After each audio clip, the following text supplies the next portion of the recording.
नमस्ते साथियों, आज एक खास वीडियो लेके आप लोगों के बीच आए हैं। जैसे आपने टाइटल देख लिया होगा, स्वदेशी खेती। हमारे भारत देश में जो खेती वेद में बनी थे, जो पहले हमारे देश में जो खेती का प्रचलन था, उस खेती के बारे में आज कहेंगे, और वर्तमान जो खेती हो रहा है उसके बारे में कहेंगे। आज हम लोग आए हैं हमारे गाँव का जो खेती का जो ज़मीन है वहाँ पर। आज आप देख सकते हैं पूरा खेती का जो ज़मीन है पूरा दिख रहा है आपको। नीचे दिखाइए, ये जो खेती का जो मिट्टी है, इस मिट्टी को आप देख सकते हैं।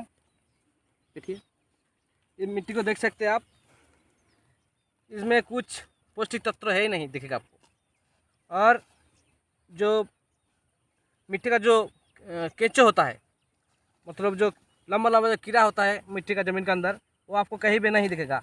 इतना इसको जितना भी खोद देंगे तो भी नहीं मिलेगा। वो जो जितना भी कीड़ा था सब मर गया, क्योंकि इसमें यूरिया, डीपी, सल्फान, पेस्टिसाइड डाला हुआ है। और जो ट्रैक्टर होता है भाई, वर्तमान युग में जो ट्रैक्टर आया है, उसका वज़न कम से कम 3 टन से 4 टन होता है। तो बार बार अगर इसमें ट्रैक्टर का चक्कर लगाएगा तो ट्रैक्टर का जो वज़न है और जो वाइब्रेशन होगा, उसमें जो मिट्टी का अंदर जो केचुआ रहने के लिए जगह होता है, जो घर होता है उसका केचुआ का, वो सब नष्ट हो जाता है। तो वो मर जाता है, उसका वंशज एकदम ख़त्म हो जाता है। और इस मिट्टी को देखिए, आपको कहीं पर भी आपको इसमें बेजान लग रहा है, मिट्टी एकदम पूरा मिट्टी बेजान दिख रहा है आपको। अगर इसमें स्वदेशी खेती किया जाए तो इसमें जान आ सकता है। इसमें यूरिया, डीपी डालने के बाद बार बार यूरिया डाला गया, बार बार डीपी डाला गया, पेस्टिसाइड डाला गया, तो इस खेती का जो मिट्टी है ऐसा हो गया। तो हमारा देश में जो अभी जो धान होता है, गेहूं होता है, जितना पैदावार होता है, तो अभी जो कहते हैं सरकारी हिसाब है, उस रिपोर्ट में जो बात आता है सामने, तो एक एकड़ ज़मीन में धान होता है, अभी कह रहा है 19 से 20 टन।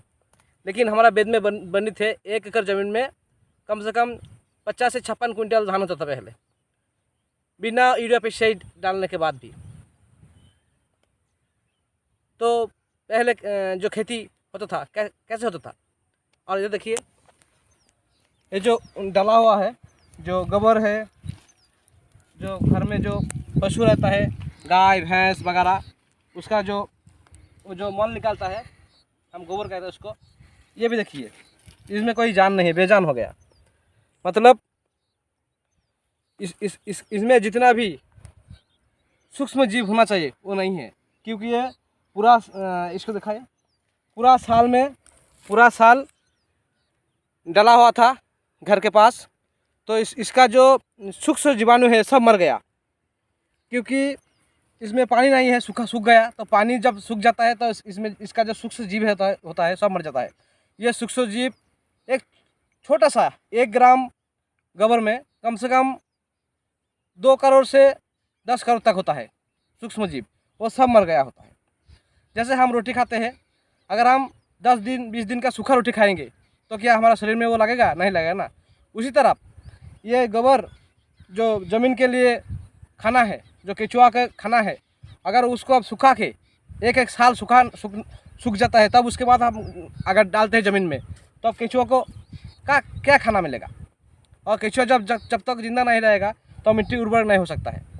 और इस गोबर का अंदर जो सूक्ष्म जीव होता है, जो कीटाणु होता है, जो बैक्टीरिया होता है, वो क्या करता है, हमारा मिट्टी के जो मॉलिक्यूल है उसको तोड़ देता है। तोड़ने के बाद इसमें नाइट्रोजन, फास्फोरस, जिंक अपने आप अलग हो जाता है मिट्टी से।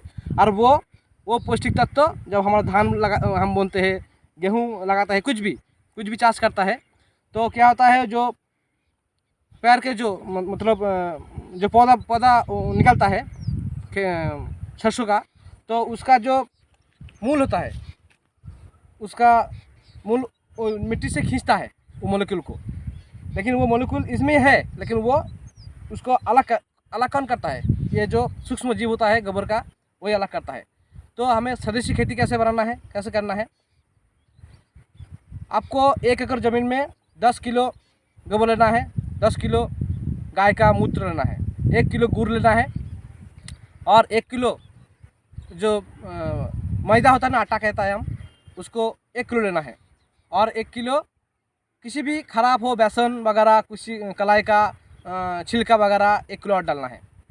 और 1 किलो किसी पुराने पेड़ का, आम का हो, बट का हो, कुछ भी हो, उस पेड़ का नीचे का मिट्टी एक लेना है 1 किलो। और एक ड्राम बनाना है, नहीं तो एक आपको एक किसी भी जगह होना चाहिए। वो 10 किलो गोबर, 10 किलो मूत्र, गोमूत्र, और ये जितना हम बताया 1 किलो आटा, 1 किलो गुड़, कई ख़राब गुड़ भी हो सकता है, ख़राब आटा भी हो सकता है, चलेगा। जो वेस्ट है वो भी डाल दीजिएगा। तो क्या होगा, 7 दिन के बाद, 7 दिन के बाद उसमें लाखों करोड़ों करोड़ जो कीड़ा है, जो सूक्ष्म जीव है, वो बढ़ जाएगा। और वो बढ़ने के बाद उसमें 20 किलो पानी और डाल दीजिएगा और वही ले आके ज़मीन में छिड़काव कर दीजिएगा। ये करना है आपको 21 दिन अंतर अंतर, हर महीने में एक बार करना ही ज़रूरी है। तब क्या होगा, ये ज़मीन का जो मिट्टी अभी सूख गया है, दिखाइए, जो सूख गया है, जो बेजान हो गया है, ये मिट्टी फिर से जान आ जाएगा। सब देखिए, सब बेजान हो मिट्टी है, इसमें कोई जान ही नहीं दिख रहा है। और ये मिट्टी 100 साल, 150 साल, 200 साल से ऐसे ही पड़ा हुआ है, इसलिए ये बेजान हो गया है। और जब अंग्रेज लोग हमारे देश में शासन किया, तब इसमें नील चाष कराया था। तो नील चाष करने के बाद हज़ारों लाखों जो खेती करने वाला जो कृषि भाई था, उन्होंने खेती छोड़ दिया था। तो ये बेजान हो गया। इसको जान देने के लिए स्वदेशी खेती को अपनाना पड़ेगा। और अभी जो ट्रैक्टर में चाष होता है, अगर आप गौ से चाष करें, जो हम कहते हैं उसको बलद कहते हैं, जो सांड भी कहते हैं, वो सांड को अगर खेत में जुताई करेंगे, सांड में जोत देंगे उसको, इस खेती को गौ से करेंगे, तो क्या होगा, वो जो ट्रैक्टर का जो वाइब्रेशन है, जो टायर का, उसमें जो ज़मीन का जो केचुआ है, वो जो जितना भी मर जाता है उससे नहीं मरेगा, वो और दुगना बढ़ेगा। और वो जो सांड को अगर हम इसमें चराएंगे, घुमाएंगे, तो उसको भी गोबर देगा, तो उसमें भी ज़मीन और जागृत हो जाएगा। और इसमें कुछ भी लगाइए आप, तब पैदावार अभी जितना हो रहा है 2 गुना होगा, लेकिन आपको टाइम लगेगा। जितना यूरिया DAP आप डाल रहे हैं, थोड़ा सा कम कर दीजिए, धीरे धीरे एकदम पूरा कम कर दीजिएगा। तो उसमें क्या होगा, खेती का जो खर्चा वो भी कम हो जाएगा। और जो ऑर्गेनिक खेती होगा, जो जैविक खेती होगा, उसका जो भाव है बाज़ार में बहुत ज़्यादा है। हम अगर पूरे देश में ऐसा कर सकेंगे, तो वो उस खेती का जो पैदावार होगा पूरा विश्व में हम बेच सकते हैं। पूरा विश्व में इसका मार्केट है, बाज़ार है स्वदेशी खेती का, मतलब ऑर्गेनिक खेती का। तो हमें कर सकता है, हमारा खेती को और लाभकारी बना सकते हैं हम, इस पर जोर देना चाहिए। और स्वदेशी खेती हम चाहते हैं एक राष्ट्रीय मुद्दा बने हमारा कृषि भाई के लिए। और कृषि भाई के लिए सरकार भी उस जो ऑर्गेनिक खेती होगा उसको बढ़ावा देना चाहिए और पूरा विश्व में इसका प्रचार करना चाहिए। और इस भारत धरती ऐसा धरती है, जो अभी हमारे देश का जो मिट्टी हमने दिखाया, ये मिट्टी लाखों करोड़ों साल से ऐसा ही है। हर रोज़ यहाँ सूरज उठता है, टाइम में बरसात आता है, हवा चलती है। इतना मुलायम मिट्टी, इतना सॉफ्ट मिट्टी आपको दुनिया में कहीं भी नहीं मिलेगा। इसमें हर तरह का खेती हो सकता है। इसको अगर सरकार थोड़ा सा मन लगाएंगे, मैं मानता हूँ पूरा देश का जो खेती करने वाला जो लोग है, जो जुगों जुगों से खेती कर रहा है, उसका जो अभाव है, उसका घर में जो भूखमरी है, वो सब मिट सकता है। इसी आवेदन के साथ फिर मिलेंगे किसी नए टॉपिक के। आज के लिए इतना ही। नमस्ते, जय हिंद, जय भारत।